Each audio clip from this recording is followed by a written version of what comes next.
Why the trade war? Canada and the EU often justify these excessive tariffs as necessary measures to protect their domestic industries from foreign competition.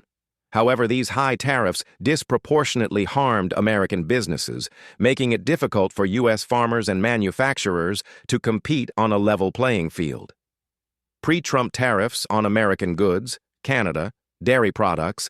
Canada's supply management system imposed staggering tariffs on U.S. dairy imports, making it nearly impossible for American farmers to compete.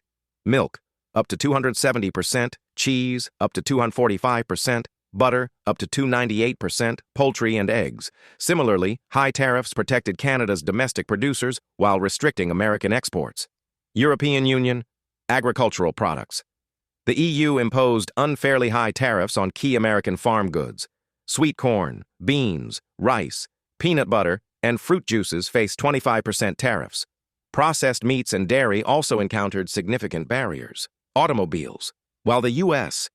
maintained a 2.5% tariff on European cars, the EU slapped a 10% tariff on American-made vehicles, making them less competitive in the European market. Whiskey and spirits. American whiskey exports faced 25% tariffs, while European brands flowed into the U.S. with little restriction. Trump's trade policy, a push for fairness. Recognizing these long-standing, one-sided trade imbalances, President Trump acted to level the playing field. His administration implemented tariffs on steel, 25%, and aluminum, 10%, arguing that the U.S. should not continue to absorb unfair economic practices while allowing foreign industries to flourish at American expense. Retaliatory tariffs by Canada and the EU. Rather than addressing their already high tariffs, Canada and the EU retaliated with politically motivated tariffs aimed at American industries and workers. Canada, 2025. Hit $20.6 billion worth of U.S. exports with a 25% tariff targeting steel, aluminum, and consumer goods. European Union, 2025. Announced new tariffs on $8 billion worth of U.S. exports, expanding to $26 billion in punitive measures. Why Canada and the EU justify higher tariffs on American goods. 1. Economic protectionism.